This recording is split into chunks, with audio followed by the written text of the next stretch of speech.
stream ready. Great. Cool.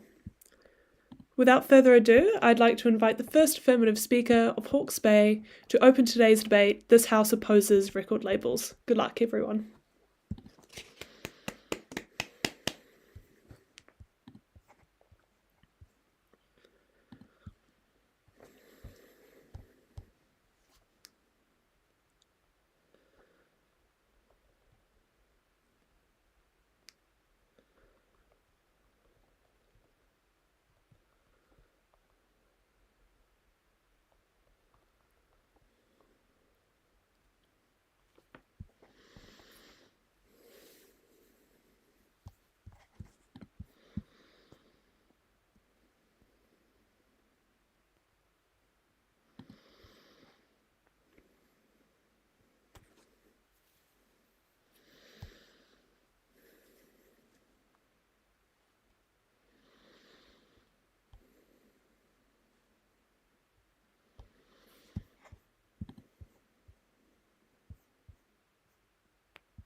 I'll just take POIs in the chat. That's good. Thanks.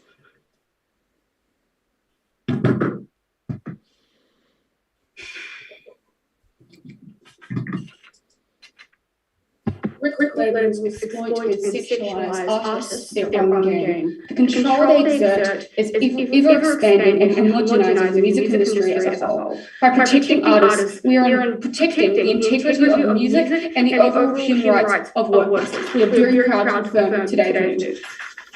What's our path today? Two things. Firstly, that we're going to have more beneficial outcomes for the artists when they work independently under our model. And secondly, this is going to result in better outcomes for the music industry as a whole. Two things we stand for today's debate. Firstly, we oppose record labels and how they fundamentally operate. This looks like the contract that people have to sign to go into the music industry and all the sort of stuff that goes along with being under it. What our alternative is too is that we prefer artists working in the industry and having complete creative control by working for themselves. This looks like them writing their own songs and doing all their producing themselves. But if they do want to have the luxuries that only music labels can offer, they can hire on their own marketing team, they can hire on their own firm, they can hire on their own producers. We support that entirely. 3 points on that. Firstly, how record companies are inherently exploitative and how that is never going to change. Secondly, why is it bad for artists to be under these companies? And a split jacket of how music labels are leading to a less diverse music industry as a whole. For instance, I'd like to just quickly outline the state of the music industry currently looks like. We're seeing firstly a very competitive market because the profession of an artist is extremely globalized, which sort of just motivates people to get into it. Secondly, it's a very fast-paced industry because we have a lot of artists, more than ever before, and we also have audiences who are more demanding because they're used to getting songs at a lot of singles all the time through the rider streaming services. Lastly, we sort of see a very oversaturation of art. We see the same kind of people going into this industry, as I'll explain later why that is possible. On to my first substantive about how record labels are inherently exploitative. Under the status quo, record labels have an incentive to do the most exploitative measures to protect their bottom line. They are never going to be for the artist in the debate, no matter how much the litigation team is going to try and tell you 4 reasons for this. Firstly, they have an incentive to recruit young people, right? This is because of 3 things. Firstly, these young people usually don't know their rights. They're getting these young people ages like 7, 8, 9, 10. We see this with Demi Lovato and Selena Gomez. I will explain on that later. Secondly, they're very impressionable. You can mold them into whatever you want their brains to develop in. And thirdly, their parents usually incentivize their kids to go into these industries because wow, my kid's going to pay off my mortgage when he makes it big. I am going to want you into this industry. Right. So these labels can essentially do whatever they like to these young people because youth isn't inherently profitable in today's society. It's just like a mirror to see a 7-year-old being able to sing incredibly well. That's why we look at Jackson 5. When it was such a spectacle, we want to see it. We see when we see this, let's just say they're looking after kids, right? Selena Gomez with Gilotto. They came off this and got like a Hall of Fame around them, and therefore companies bought them up and capitalised off their youth, putting their well-being at risk on their side. This is always going to exist because of the structure that we society have around youth, and therefore these kids are exposed to really harmful things. The worst case scenario we saw was the situation with R. Kelly, where he was pedophilic in the music industry and was exposed to 14-year-old girls. This was incredibly harmful. We believe this should not have happened, but because of the pure nature of the music industry, it did. Right, second reason is because the music industry is inherently just nepotism. If you no, it's not about what you do, it's about who you know. This is why we inherently get a lot of the same transitions right. And why do we have nepotism? Because everyone wants to be famous. They all want to have the fame, the independent lights. That is the end goal because it's just so it's glamorized in our society so much. Therefore, artists, small artists whose parents aren't rich, who aren't famous, aren't going to get heard, right? And at the end of this, we only get rich and elitism in art, and if we make art completely inaccessible, which is not the point about at all. Thirdly, right, we neglect small artists. Companies care about the bottom line, simply just how all companies work, right? So they put all their resources into make their big names heard because they're the ones that earn money through sale. Therefore, small artists who aren't getting paid by sales, firstly, just not going to get paid for their money, their record labels are going to make them do albums. And secondly, they're just wasting their time. They could have been out working a job which pays them a reliable wage, which would have been way better than just working time for this company. At the end of this, they don't get to do what they want, and they don't get the career that they were expected at the in this career. Right. Fourthly, these companies can take all the benefits. Companies can make really bad contracts, right? Because the artists have signed these contracts. So for 3 reasons. First, they want to make it big. Secondly, because there's a really big opportunity to actually get the opportunity to sign with music label. That was a huge deal, no one gets it. And thirdly, they don't know their rights because they're usually young people, as I said before. This is why they can get away with terrible stuff because they are entrenched in these contracts, potentially for years and years when they don't want to. Therefore, you get these unethical practices rewarded because why would I pay my employees fairly when I can just exploit them like everyone else is? This leads to artists aren't seen as people, they're seen as a number and a statistic. For a long time, standards, I will do POI. With rising trends in media accountability, you don't have companies that have overwhelming incentives to not be exploitative. Okay, as I said this before, but I'm sorry, as I'm going to say in a minute, that is going to be completely wrong. Okay, so how does it go to be bad for artists? Artists are seen as a number, not an individual. They're not valued like an employer because art is not like quantifiable rate, quantifiable wage. You can't just you worked on music for 3 hours, here's your pay, right? So they can get things and they have conditions that are normal employees don't have. 4 reasons is really good. Firstly, they have no control. Artists must sign it, they're going to their label because they provide the equipment, the management, the marketing. Therefore, they can the label just mold them into whatever is most profitable for them. And at the end of that, they will lose their love of music because the music industry is just allow them to mold whatever they want. Secondly, though, is because there is not much money within music. As I explained, artists are understanding the penny because of contracts that and labels can get away with this, even if they have little wages, right? Because labels use lines the experience is part of the pay as an excuse to underpay the artists, right? All parties get 10 followers, don't you want it? Is there not enough for you? You're being ungrateful. These are the type of things that industries will tell you about to try and keep you under their control. Okay, but why? They can't leave, right? Because artists doesn't know how to do it on their own. They've been in this company since they were 7. They don't know how to approach music. They don't know how to stuff, right? Okay. But even if they somehow I pay have pay, right? Some artists are fully under slave contracts because in this pay industry, where these artists are being given dance training, vocal training, and then if they don't make a thing, they can't repay off their debt. Their insurance companies forever would not support that. Outcomes of this is that workers' rights completely disregarded without repercussion, and we're just simply stuck in the joke cycle.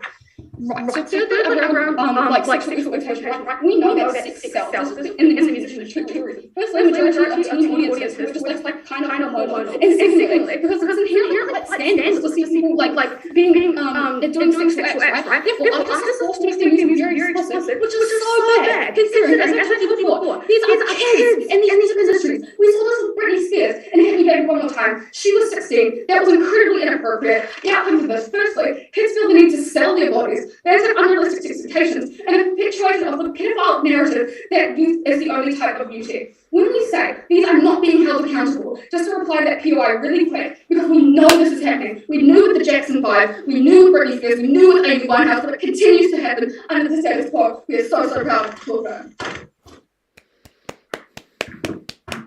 it. Awesome. I'd like to thank that speaker for that fine speech. I'd now like to invite the first negating speaker to open their portion of their team's case.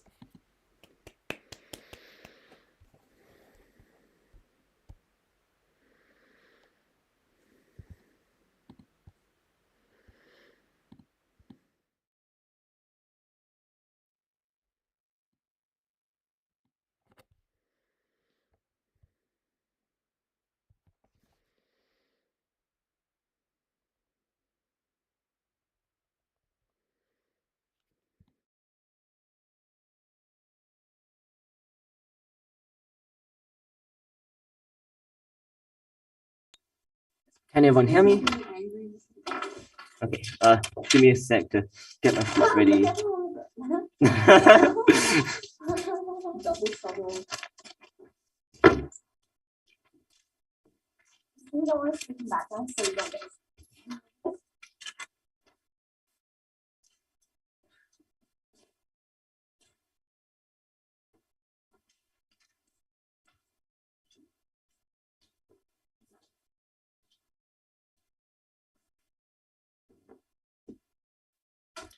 We're good? Yeah. Starting speech in 3, 2, 1. AF tells you that the music industry is competitive. If it is so competitive, then clearly the only way to succeed within that industry is if you have huge record labels behind you and supporting you, because otherwise that industry would just be dominated by the richest small artists get crowded out. That's not something I think they would support. Okay, what do we support on opposition? One, we support the status quo, that is to say, we support record labels, both big companies such as Sony, but also indie labels owned by individual artists such as Taylor Swift's label.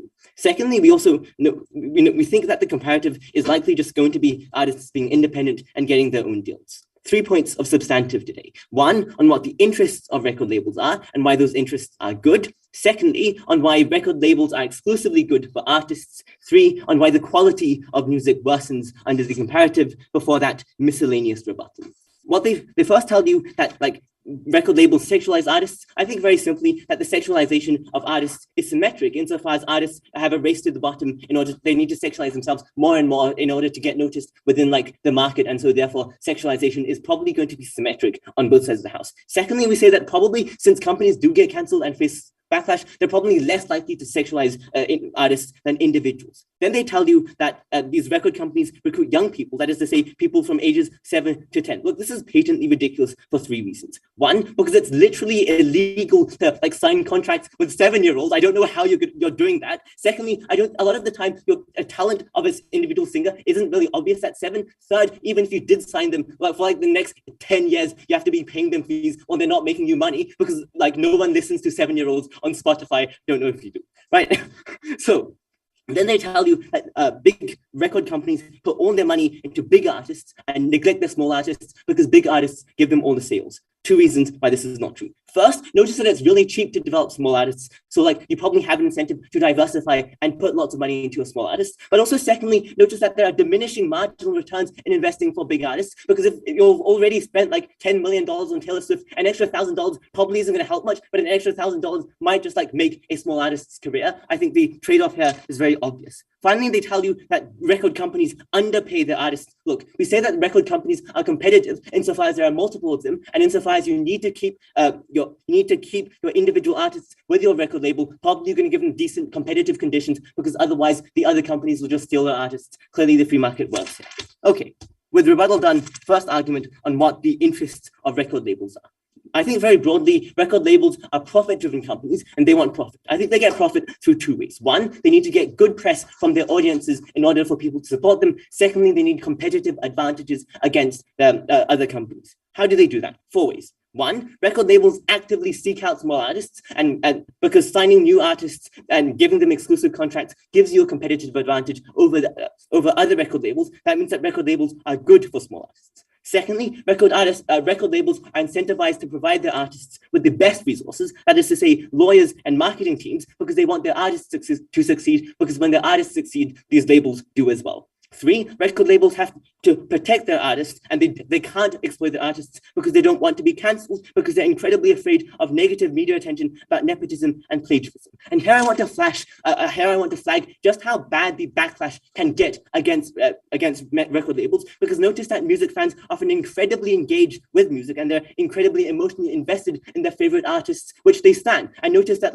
they're often also very active on platforms such as Twitter and TikTok. That's why they're called music stans. I think therefore, if there is a scandal, these people are very likely to cancel these record labels. They're very likely to boycott these labels. These labels lose huge amounts of profit in the ensuing media firestorm. I think therefore, there are huge incentives not to screw up. They want to bring you the example of R. Kelly. What they don't realize is R. Kelly got himself cancelled, right? Clearly, there are huge accountability mechanisms at play. Four, we say that record labels often go out of their way to seem representative for two reasons. One, because there are huge media trends for all of media to become more representative. That is to say, after Me Too and after the scandal with Harvey Weinstein, there's already huge media scrutiny over these kind of scandals, right? Media companies don't want this to happen again. That means that record labels are unlikely to screw up, but also secondly, that notice that often record labels cater to a large minority audience because there are lots of Black people, and Black people need Black artists to listen to, right? Therefore, I think record labels go out of their way to seem more progressive than the market. They therefore hire minority artists. Notice that on the comparative, these minority artists don't have the resources to compete against more established, richer artists. Clearly, record labels are good.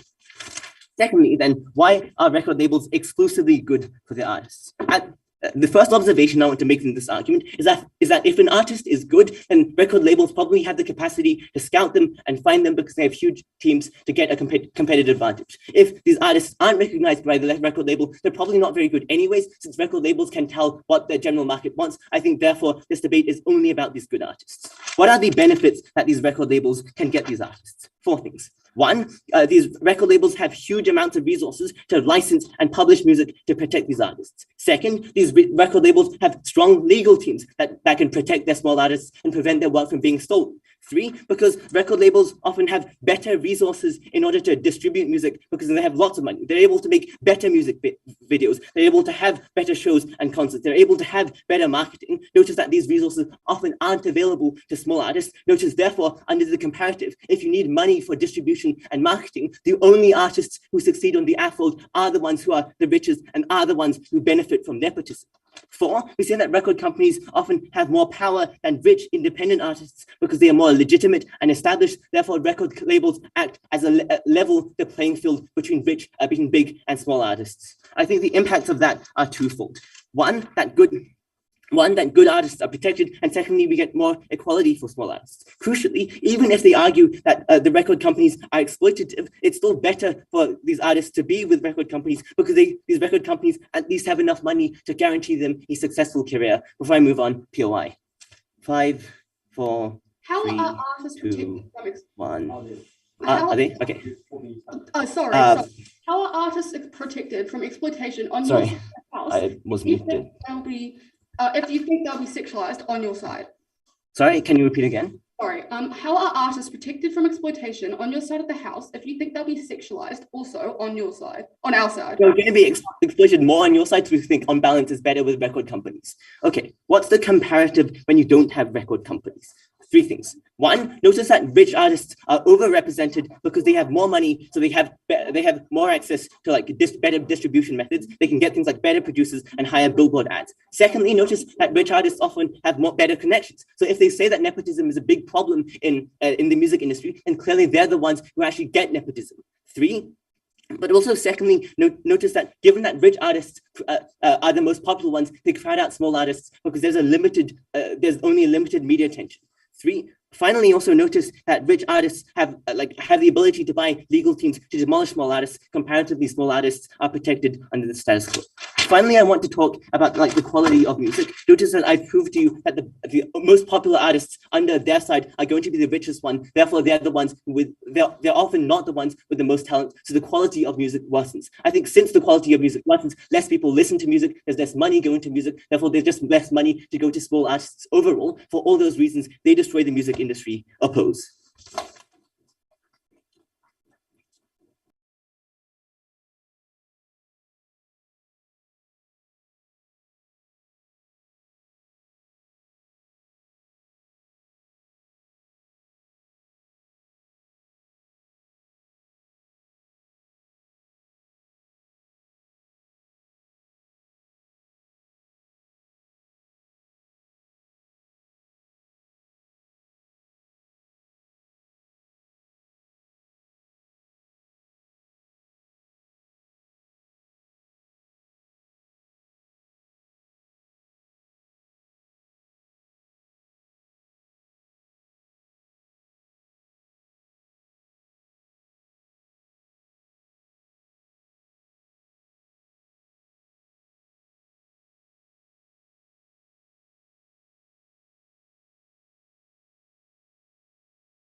Yeah, I'll take POIs in the chat if that's okay.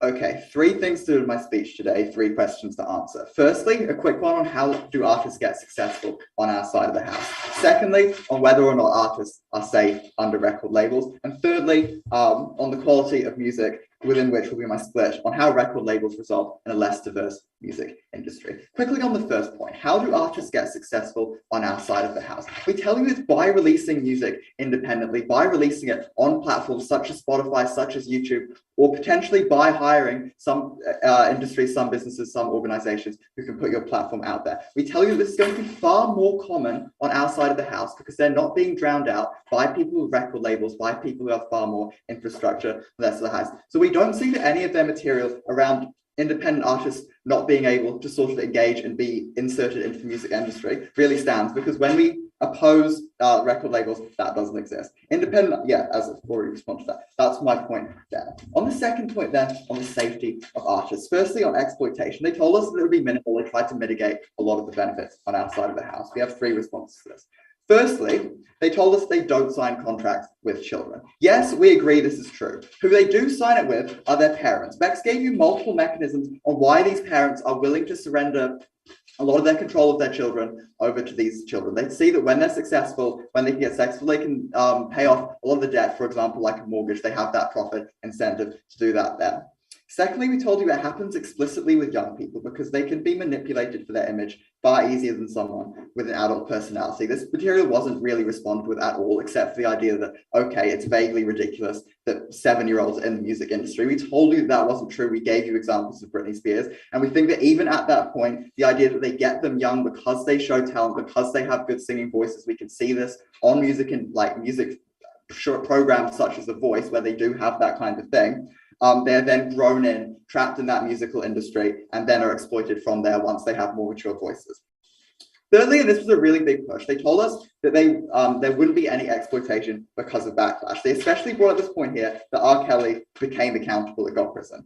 Firstly, R. Kelly was accountable 20 years later, once Alia was like 34, well, she died, but would have been 34, a whole lot longer after these people were him. But secondly, we tell you that record labels actually have an incentive to cover stuff up once, exploitation happens within the industry, even if they agree that it's bad, because people are going to boycott it. There are going to have these accountability mechanisms in place. What that means is, if exploitation happens within a record label, the record label is not going to expose it. They are probably more likely to spend money to cover it up because they don't want that backlash. They don't want that bad publicity affecting all of their other artists, all of their other music, all of their other profits. We don't see that we get accountability, particularly on our side of the house. We think it's especially important to bring up, yes. And a lot of this point weren't engaged with. Bex gave you like 12 mechs on why people were incentivized, why record labels were incentivized to exploit. We didn't see a lot of contention from the opposing team. Further then on sexualization, we tell you that even if sexualization still exists on both sides of the houses, we tell you that children are far, far less likely to sexualize themselves because they know that that's going to get better imagery or whatever, than on the other side of the house where record labels are going to convince them to, where record labels know what is profitable, know what people like, they know what audiences they're going to try and cater towards. We think that it's far more likely that those harms are going to happen on their side than our side, where apparently we're going to get 16-year-olds deciding to use sex to sell themselves. We don't think that's particularly convincing in this instance.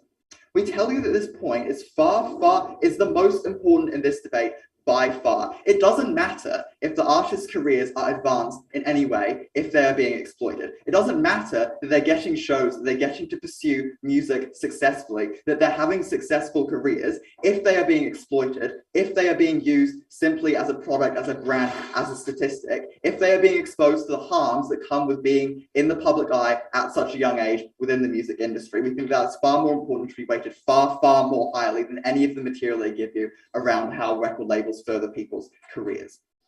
Finally then, on my split on why record labels result in a less diverse music industry. Note that a lot of this is going to be directly responsive to some of their material around how we get a better music industry and more original music with record labels. Before I do that though, I'll take a POI.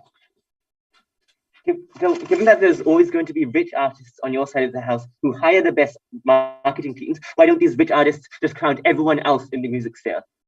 Like, we think that once you when you engage with people, like the record labels allow for like a social system, you know, to know people, to know other artists who are within that record label, to know the people who are producing music, to know the people who are in charge and being employed with them, and having got such built up resources in an industry and organization that's devoted solely to music, as opposed to simply hiring people. In any case, we think that it's far more important for the paradigm within that to be the artist is employing these industries and these organizations rather than the organization employing the artist. We think that's inherently exploitative. Anyway, moving on. What are record labels looking for in music when they pick up artists? We tell you they're looking for something in a style and a genre that is proven to be popular. We tell you they're looking for something that is safe enough not to be a risky investment. We tell you that it's something that people old enough to be successful within the music industry, think is good. Why is this? They simply want profit, they want money. That is how record labels are able to operate. That is their reason for existence.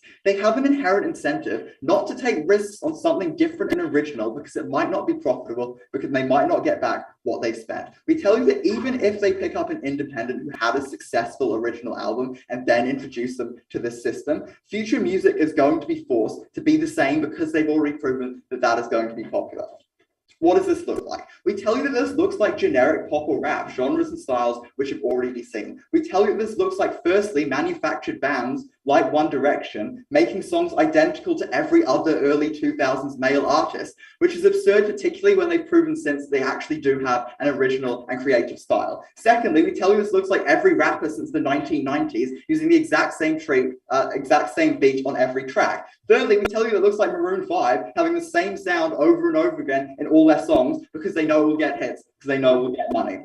How do we improve this on our side of the house? We tell you that independent artists are going to be far, far more likely to take risks because they produce music without the expectation of money or success. They're not trying to pander to any audience. In instances where they are already successful, they will at least make music that is natural to them and that are passionate about when they aren't being pressured towards a record label. They are having this forced upon them. We think that we saw this with Billie Eilish. When Billie and Phineas made When We All Fall Asleep, Where Do We Go in their bedroom, they weren't expecting success. They did it because it was fun and we came out with something really, really original. Why is this point important?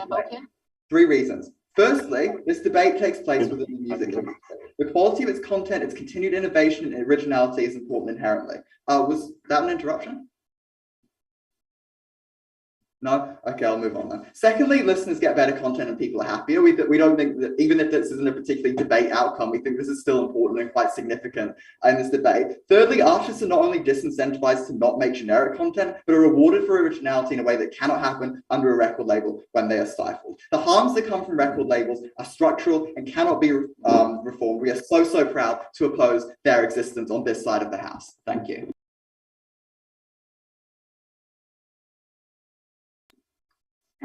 Sorry, Jack, just to let you know, Auckland White, that you didn't remute yourself, so just be careful to do that. Oh yeah, super sorry about that. Happens to the best of us.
Am I audible? I will take POIs in the chat or visually.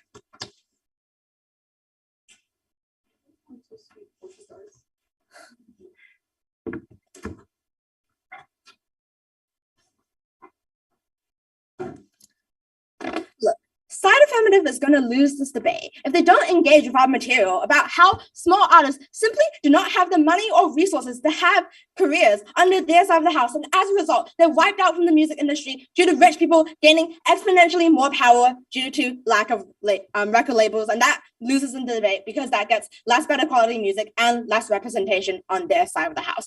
3 things to do in my speech today. Firstly, on the treatment of artists within the industry. Secondly, on different types of artists' ability to make music. And thirdly, I'll bring you a split on how we actually have more power to independence on our side of the house. So firstly, then, on the treatment of artists. So there are three main pushes here. They have exploitation of children, and then sexualization, and then sexual harassment. So firstly, on children, we think that Michael already dealt with this pretty well by saying that this is not very common, and even if it is, it's quite illegal. So we think that governments and regulators can deal with that if that's what the label records are doing.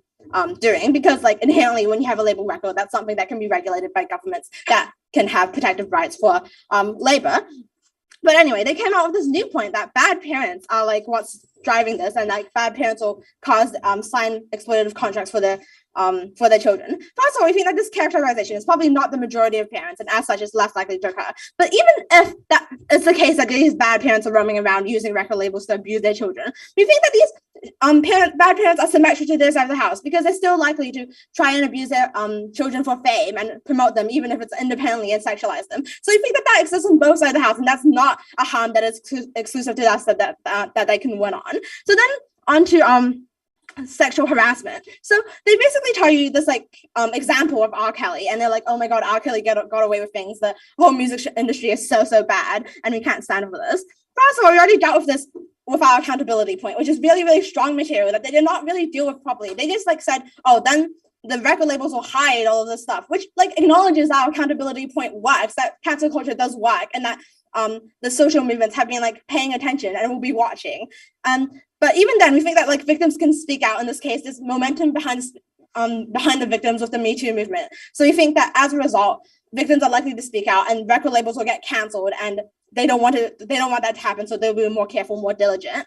And so the reason R. Kelly didn't get caught until 20 years later is because the shift in culture didn't happen at the time. But now that it's happened, it's not going back. So as a result, sexual harassment will not be tolerated in any industry because the media and general public take people accountable. So that's, again, not something that they can claim. But even if it still exists, it's also not exclusive to this side of the house either, because sexual harassment is created by power structures. And their side of the house, people such as like marketers, producers still have power over these independent artists, especially if they're poorer.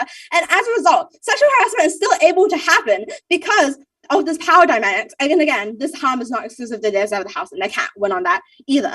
So then on sexualization as well. So like, first of all, don't think 10-year-olds are being sexualized anyway. We don't think that this is particularly appealing to the general public, and there's no incentives to do this. But even then, we think that like, if you remove record labels, then poorer people who are vulnerable, are more likely to sexualize themselves as a way to gain popularity, gain clout, because that's the only thing they can sell themselves out on if they don't have like the better producers and the better ability to make better music because they are poor. So as a result, on the treatment of artists are at worst the same on our side of the house, and as a result, they can't win on this. And at best, like on our side of the house, we get them better treatment and better records because they're able to sign with record labels. So then moving on to the multiple types of artists and how they make music. So then we think that like everyone acknowledges that record labels have more resources, have more connections. That's why they exist. That's why they're efficient. That's why people sign with them. So then 3 types of artists. There's like rich artists, small artists, and minority artists. On rich artists, we think that like they're pretty much good and fine on either side of the house. But an important distinction to make is on their side of the house, rich artists get way more power because look, if you don't have the label record backing you, if you're like a middle class person, poor person, then it becomes a race of like who can hire the best producers, who can hire the best marketers, and that's the rich people. The rich people have more money, they have more resources, they will do it on their side of the house, and that means that rich people will become the biggest artists on their side of the house, and that is absolutely terrible because they dominate more of the market. There'll be less diversity in music, and poor people and middle class people will have no shot at a music career, which is absolutely abhorrent, and we cannot stand for that. So then onto small artists. Then we think that like they cannot exist on their side of the house because of the lack of resources, because of the being pushed out, because of being abused by bigger artists. Like bigger artists can just like take you in a legal battle, and then the small artists can't really do anything about it because they don't really have the ability to hire like a good lawyer to defend them in civil court. So they're likely to just get screwed over on their side of the house and not be able to get clout, because clout and popularity is really important for music. Even if you make the best music, the most passionate, the most soulful music, if nobody knows about your music, you don't have a career, you can't continue. And as a result, you don't really have an incentive to exist on their side of the house. And these small artists, even if they're doing it purely out of passion, not out of like profit incentive, those artists exist on both sides of the house, because if you're doing it out of passion, then none of this matters. That's not what where this debate is. So as a result, they cannot support small on their side of the house. So then onto minorities. Minorities gave me a lot of good mechanisms as to how minorities, as to how record labels actually have an incentive to sign minorities on our side of the house. Why is this? Because, for example, like there's markets like for women, for Black people, for LGBT people. These people want to consume music that is made from people who have similar identities to them, and that is a market that can be untapped if record labels don't compete and try to go for it. So as a result, we think that record labels actually do have an incentive to sign these minorities, these smaller artists. And as a result, there'll be more diversity on our side of the house because label records are profit driven, and it's profitable to capture a market such as minorities that is not being taken advantage of already. And also, record labels are likely to spend money on these small artists, on these less famous artists, because there's a marginal utility, as Michael has said. So that means that like they're likely to spend money and diversify their profits. I'll take a POI now if you got one. 5, 4, 3, 2. Do you think that every instance of exploitation within the music industry has been made public?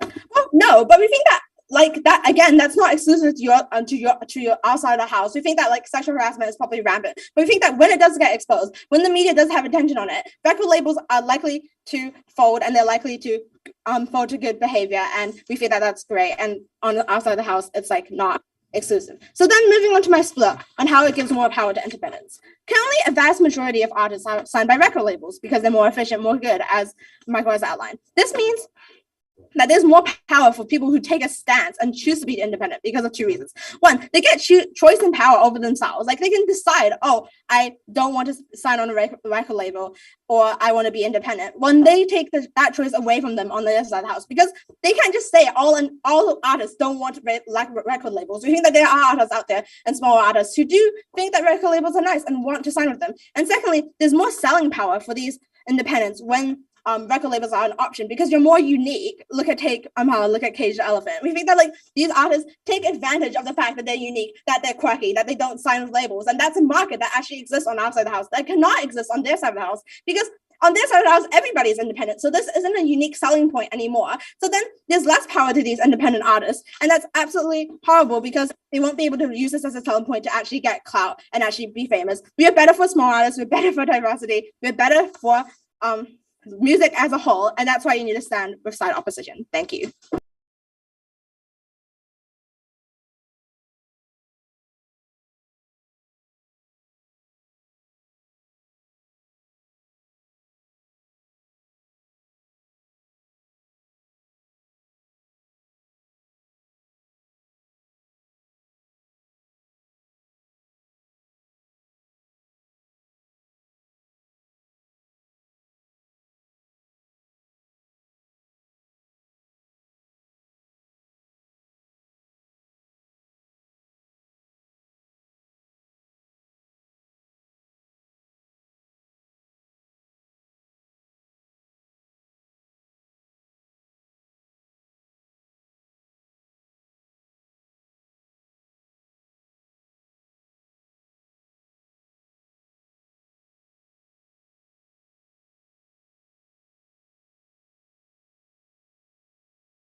Sorry for the hold up. I can't look at MacBook apparently.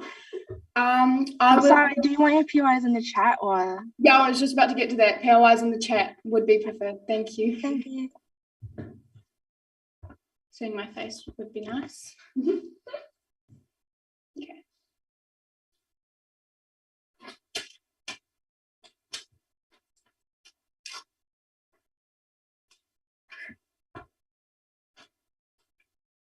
We're better for diversity and better for small artists. This is the line that the negating team has tried to sell you, and it is completely wrong.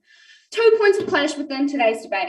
Are artists being exploited on sex, culture and femininity, and small artists? Second point of clash today, how accountability does not actually hold record labels accountable. Two main points in this.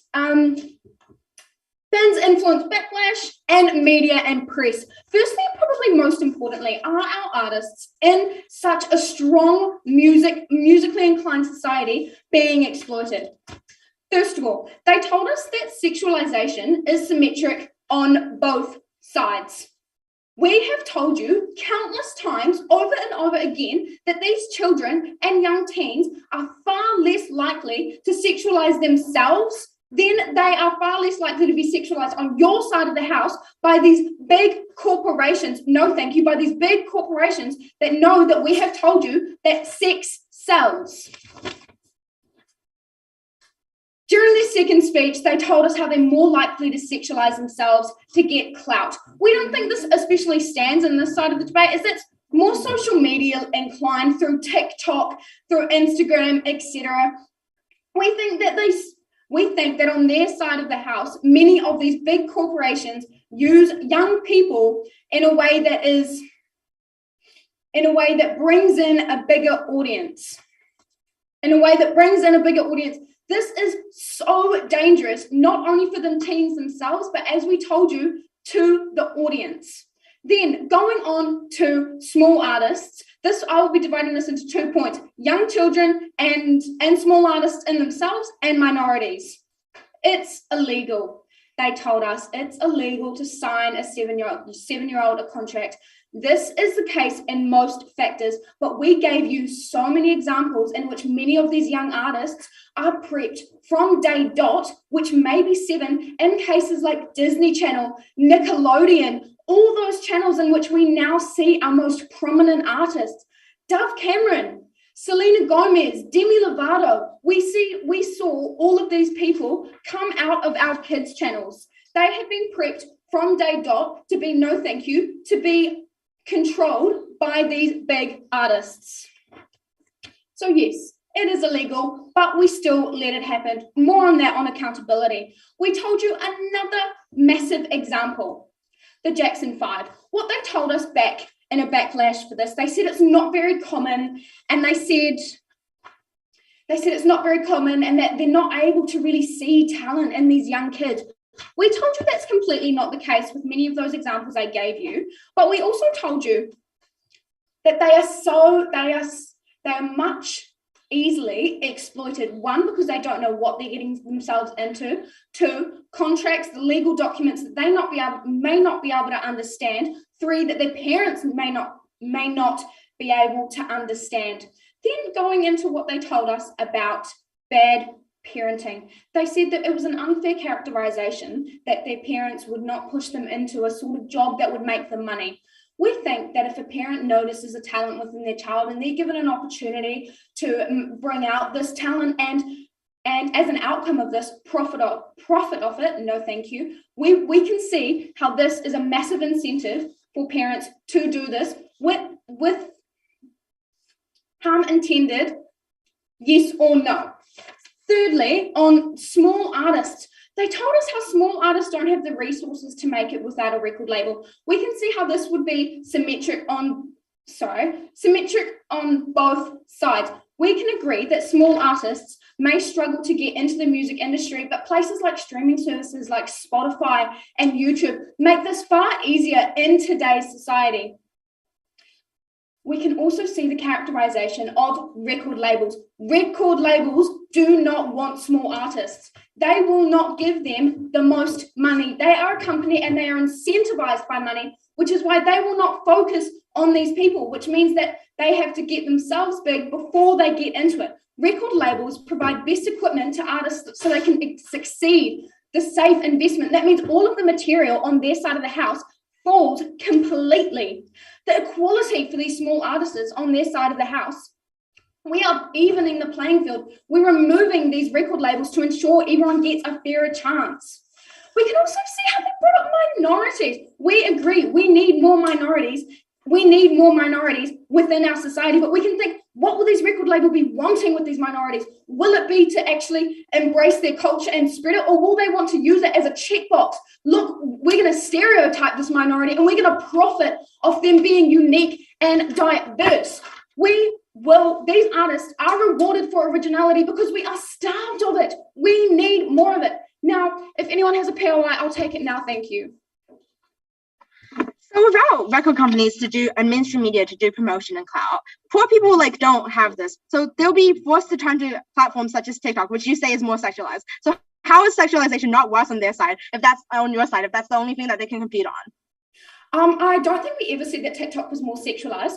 I said that they're far more in control of what they put out in their body when it's not being controlled by a larger company, which is solely on our side of the house. Secondly, to the point of clash, how accountability does not actually hold these record label accountable, and how damaging this is, no thank you, how damaging this is for artists on our side. They told us that they're incentivized to give good money because they want to keep them. They have a fear of being cancelled. Obviously, they don't have a fear of being cancelled if these artists keep being exploited. They told us how these legal teams to ensure their artists aren't exploited. What are these legal teams going to be doing? We told you that it would be no thank you. We told you that it would be used to cover up many of these exploitation clauses and everything. In many of these artists' contracts, they're not actually allowed to talk about what goes on within these companies. Why do you think it took so long for so many of these artists to talk about their companies? They can't give all this backlash to their company while they're still in it. They're paying them. That's what's giving them the money. Therefore, when they are released from said contracts, that's when they are able to remove themselves from that situation and then talk about it. And then fans. We saw on the negating team, how they told us about stands and Twitter and TikTok, and how apparently these people who spend all day on TikTok will just be able to know and cancel these people. We don't think a TikTok hashtag will be enough to cancel someone. We think that we actually need massive legal opportunities to make sure this cancellation goes through. Will go through. Thirdly, record labels go out of the way to seem progressive. We completely agree with this. We agree that these record labels will want to come across as amazing and great, and this extends into covering things up, using cultural stereotypes to seem more diverse, but we can also see how this affects small artists negatively. Therefore, on their side of the house, they have not taken into account the artists and how the victims of this exploitation are so badly damaged from the extensive work days, the media backlash, and etc. We do not want to have to wait for the victims to come out and talk about their experiences. We want to be able to create a safe space for them to create music. Both of these are so important because it means we get an amazing music industry full of artists that are happier and more likely to make amazing music for us to consume in the future. Thank you.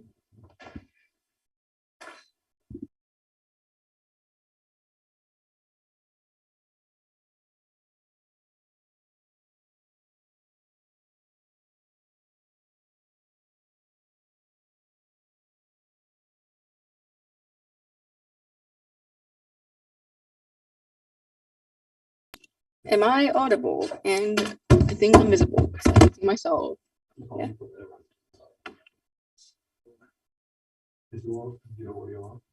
Can I be heard? Wait. Yeah.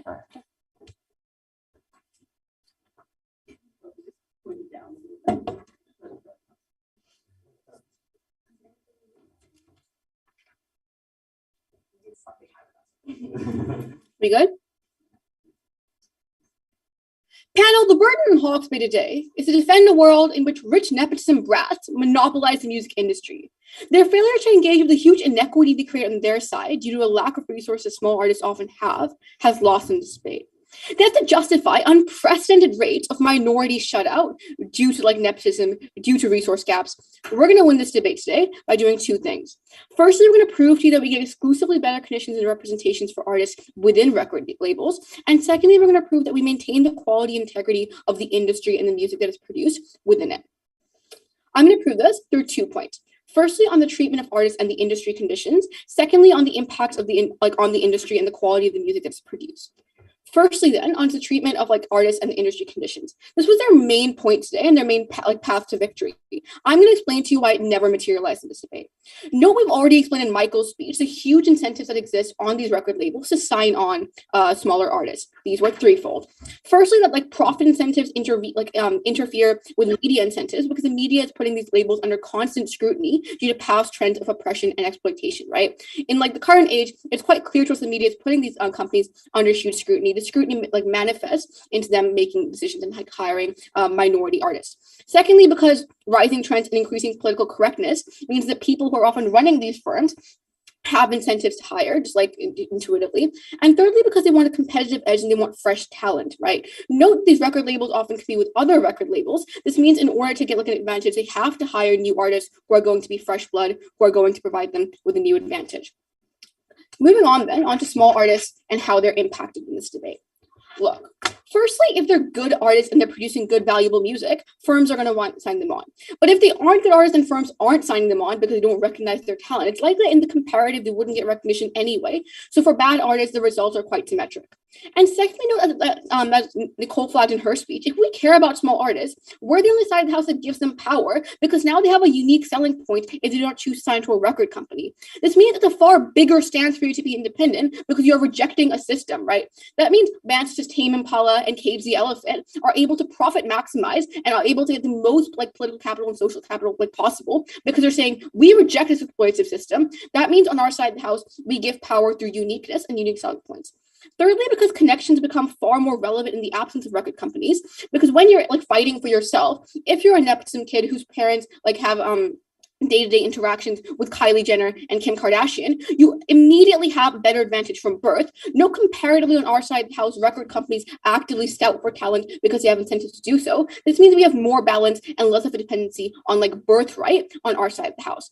And fourth, we know that even if we have fewer small artists signed by the firms, it's more than what you get on the comparative, in which these people are constantly shut out by the fact they cannot afford their own distributors. They cannot afford their own like mixers. They cannot afford to have their like music videos made properly. This means they're constantly shut out by those who may have less talent but more money. And fifthly, note that like a good analogy for this is debate. Look, in the absence of proper coaching and like institutions such as ASD and New Zealand Schools Debating Council, schools such as like AGS and private schools would immediately have a better advantage because they're able to pay and get those connections for better coaches. This would mean that every other independent debater would be at a massive disadvantage panel. We cannot support that on our side of the house. Sixthly, it notes that Spotify has millions of artists, which means that even if you're able to like go on Spotify freely as an individual, you will never be able to compete with those richer artists because they're able to like profit maximize through like putting better advertisements out there, through having billboards and through having great music videos on YouTube. This means even if you have equal opportunity to access Spotify, you'll never have equal opportunity to maximize the benefits of Spotify. Secondly, they're on exploitation and sexualization. This was like their main push right from first. We think at times it got quite ridiculous. Let's pick it apart though. Firstly, we flagged to you that it is often illegal to like exploit your workers. It is illegal to like over-sexualize children. We think that's you can't just wave that down by saying they're going to do it and hide it anyway. Note that if they're caught doing illegal things, they face massive scrutiny and lose a lot of profits. That means there's huge incentives for them to not break the law. Secondly, let's how the kids make up a minority in this debate, because even if they're exploited, they're likely to be exploited in the comparative as well. Because a parent that signs on to their kid being sexualized one way is likely to sexualize their child in other ways in order to profit maximize on our side of the house. We think that was quite symmetric, and the exclusivity of it was never explained adequately by Hawke's today. Thirdly, exploitative contracts lead to massive backlash, i.e., when they exploited Britney Spears, the Save Britney movement was created, and the record company that dealt with Britney Spears faced massive scrutiny and huge profit losses, which means in the future they have incentives to never do that again because they face huge backlash for it. Fourthly, we think that even if it's exploitation, most artists would prefer exploitation over being broke and useless and having no job and no money. Dancing in a bikini is probably incredibly harmful to your mental health, but insofar as the alternative is busking on a road, we think most people would likely choose the first option. And fifthly, note that the sexualization exacerbated on their side of the house due to a lack of industry standard and regulation. This means insofar as poor people need an advantage to try and compete with richer artists, it's a race to the bottom to see who can sexualize themselves the most. Because if sex sells, as Hawke's tells us, people are going to realize that on their side of the house, in which they have to try and get an advantage any way they can. This means you're likely to have minority groups and the most disenfranchised in society sexualizing themselves in order to try and get an advantage they'll never be able to compete with.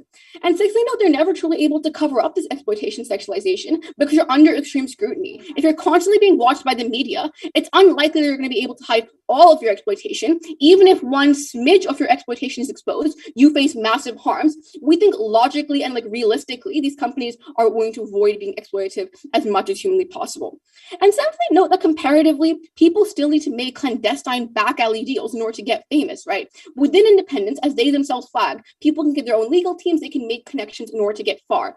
This means now that R. Kelly can talk to young, innocent girls and tell them, hey, I'm going to help you get famous if you come into this back room with me and have a photo shoot, right? These clandestine deals are never measured or held to the same amount of scrutiny on their side of the house because you never have that media coverage because everything is independent and never monitored. This means if you care about sexualization, if you care about protecting these artists, you have to side with Op today. Before I move on to my second point then, I'll take a POI. How are artists like the Jackson 5 successful if people don't want to listen to child artists and it's illegal? Okay, two things. Firstly, it's not illegal to have child artists making music. It's illegal to exploit them, right? And secondly, they're successful because they're a minority. You can't simply assert one example of a successful child and expect that to win you this debate. I'm sorry, but examples aren't analysis. Moving on to my second point then, on the impacts on the industry and the quality of the music. No, we're already winning this debate by proving how exploitation is exacerbated on their side of the house and we avoid all their harms. This is going to be margin building for us today. Firstly, on trying new types of music and exposure to music. First, they know that they need a competitive advantage on our side of the house to compete with other record labels, and they want to become unique. Because the market is quite saturated, they're still likely to get minority artists and minority voices heard because that's competitive and that's niche. And like in a saturated market, niche is like the best way to make larger profits and be competitive. Secondly, in terms of small artist music, firstly, even if it's passionate and like better music technically, if no one listens to it because all the ad spaces are taken up by a rich nepotism brat, it doesn't matter because no one hears it. And secondly, if it is good music, we think like the record company in our side of the house is going to recognize it anyway, so you get equivalent representation on our side. And finally, this good music can never compete with major distribution advantages. Michael flagged to the inherent like system, the inherent benefits you have within a record company that allow them to win. At the end of this point, then, we win on avoiding exploitation. We win on better quality of music. We win by protecting artists. Oppose.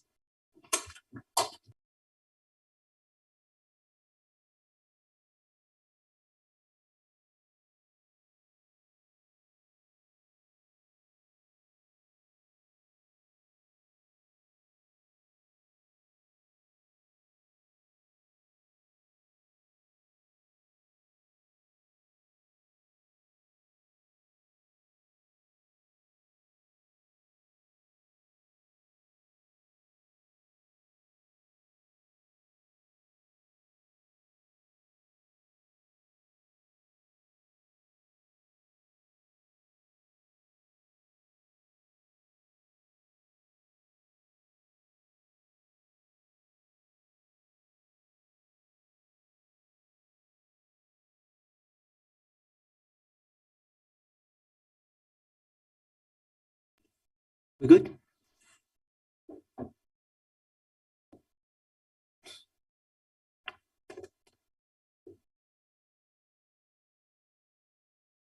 Science speech in 3, 2, 1. Proposition loses this debate at the point where they just don't care about small artists, at the point where they ignore all our analysis about why rich artists crowd out small artists without record labels, when they don't realize that record labels are the ones who protect, who promote, and who empower small artists to actually have successful careers in an oversaturated music sphere. We care about small artists, we win this debate. 2 parts. So I'm going to do 2 things in my speech. First, I'm going to look at their path to victory and explain to you why their path to victory fails. Secondly, I'm going to look at our path to victory and explain why we win this debate. Okay, firstly then, on their path to victory, which was to say that record labels were incredibly exploitative and tended to mistreat artists. They say record labels do 3 types of bad things in particular. 1, they sexualize their artists and present them in incredibly unflattering sexualized ways. Secondly, they often engage in cover up sexual abuse. Third, record labels sign contracts with really impressionable young children and then go on to exploit these children. Let's deal with these claims in turn. Firstly, on sexualization. I told you at first that sexualization is symmetric because in a very saturated music space, you need to sexualize yourself to sell. And this was a line that continued with my second and my third speaker down the line, where they explained that for minorities, often the only way to get yourself noticed was to sexualize, right? We never really heard any response for that. Secondly, what they did tell you, however, was that given that kids are the ones being signed by record labels, kids don't tend to sexualize themselves. Notice that this is a minority case, so they've already conceded that lots of people do sexualize by themselves, but even then, Nicole gives you a response at second by saying that bad parents are probably symmetric on both sides of the house. That is to say, if your parents are bad enough to sign you into an exploitative contract by a record company, then they're probably also bad enough to present you in sexualized ways onto the record market. That means that you probably get sexualized anyway. So clearly sexualization is symmetric. That doesn't win the debate. Secondly, on sexual abuse.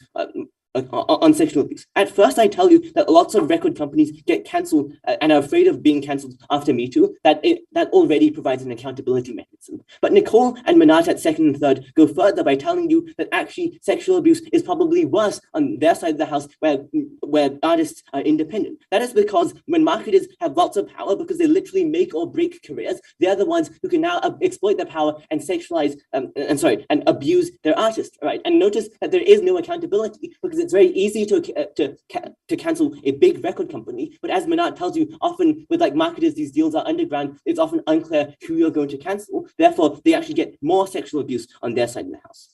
Thirdly, then on kids, on whether kids are being signed, two responses here. One, Nicole tells you that, again, bad parents are symmetric, so bad parents probably still exploit their kids anyway. But secondly, at first I tell you that it's probably not worth it to sign a 7-year-old and then wait until they're 18 to make music, because realistically, no one listens to 7-year-olds on their Spotify. People listen to 18-year-olds, right? Clearly then their path to victory doesn't work.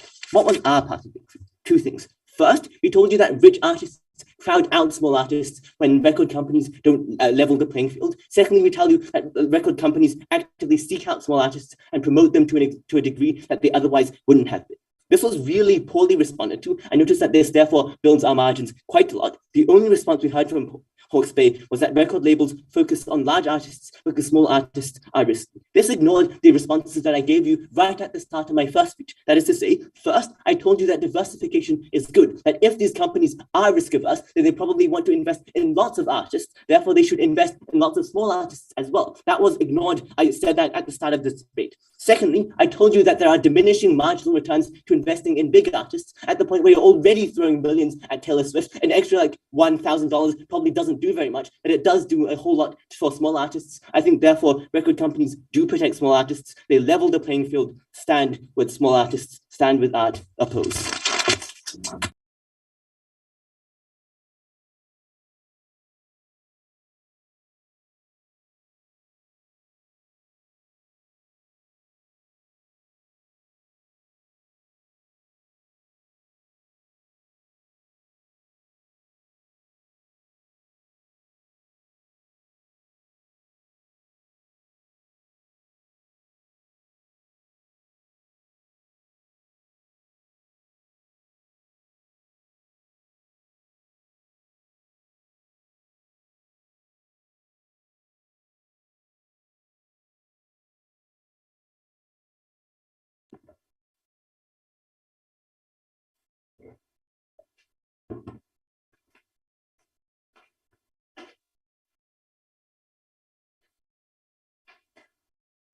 Two questions in this debate today. Firstly, on exploitation, and secondly, on the success of musicians. I'm going to get straight into it. On exploitation, we told you that this was most relevant when it happens to children or teenagers, to people who are minors. We told you they were the most important stakeholders in this because of their youth and because of their unique ability to be exploited. Why do we think this is the case? 5 reasons for it. We told you that 1, because new talent is inherently more likely to be young. Secondly, because they are far more malleable and less developed personalities. They're far more likely to conform to what their record label tells them to do, to be like, to look like.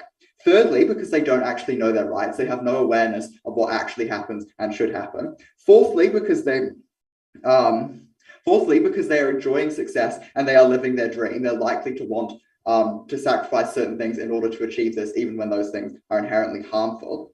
And fifthly, that these people look like people who are teens, in some cases, even smaller children. So firstly, with this, we told you, we discussed some stuff on contracts. We told you that parents, not children, note that, would be willing to sign exploitative contracts for their kids. Why is this? We gave 3 reasons. Firstly, because record labels were perceived under status quo as the only way to get success. B, because they want to see then their children succeed in their passion in their music industry. C, because in a minority of cases, they are people who are willing to exploit their children in order to get money. Next, tried to tell us that this doesn't happen because it's illegal. That doesn't engage with any of the material that Bex gave us on why this does actually happen and why this is unique to the way that record labels actually operate their services. Secondly, then, on sexualization. Firstly, we told you that record labels market to audience in a way that is less caring of the effects on the artists, A, because they're blinded by profit, and B, because they see artists as a tool to get money rather than as actual human beings. This means that for young artists are more likely to be sexualized to gain general interest from people through this level of attraction, particularly in places like boy bands, particularly in instances like young girls such as Britney Spears. Next told us that this is symmetric on both sides. What was our response to this? Firstly, we told you this looks like independent artists. We told you that independent artists won't sexualize themselves when A, they don't expect success. They're not going to go so far as to do that to market themselves when they're not expecting that anyway. But B, because they'll feel uncomfortable because that's not something they're going to be willing to do, even if it is success. We tell you that that's not exactly realistic analysis. Secondly, we told you that at worst, this sexualization looks like assault because of the power balance in the relationship, which is key to the way that record labels operate. We tell you that this doesn't exist when the paradigm between musicians and infrastructure is reversed, when they are the ones employing organizations, not the other way around. To both contracts and sexualization, Neg's main push was that cancellation incentivizes record labels not to abuse people. Two responses. Firstly, saying it's illegal isn't a response. Clearly, illegal stuff happens all the time without people knowing. We flagged that several times. Secondly, though, when it happens, when abuse is discovered by a record company happening within, they won't want to reveal it and let the abuse be accountable because of those accountability mechanisms that Neg actually gave us. We think that when their reputation is destroyed, they're not going to get money, they don't want to lose all that revenue, and they're not going to reveal it to people. We don't see that you get accountability there. Secondly, then quickly on the success of musicians. Note that this isn't as important as stopping exploitation because the impacts of these 2 points are so disproportionate. We're talking about exploitation, people having like a successful career when they could in different areas. Firstly, how do we tell you that musicians get successful? Bex told you that firstly, these places through Spotify or YouTube off their own back. Secondly, these don't require money or advertising. However, they'd have the opportunity to hire marketers or producers if needed. Point not engaged with during discussion on this. We said that the increased ability to compete with people who had connections and money was key to the success of small artists on our side. We tell you there's going to be a certain level of disparity between classes on both sides, but it is far, far more pronounced on their side when you have this instant access to record labels. The material I saw in my split on why record labels won't hire people who have original, wasn't responded to, that point still stands. I'm so proud to propose in this debate.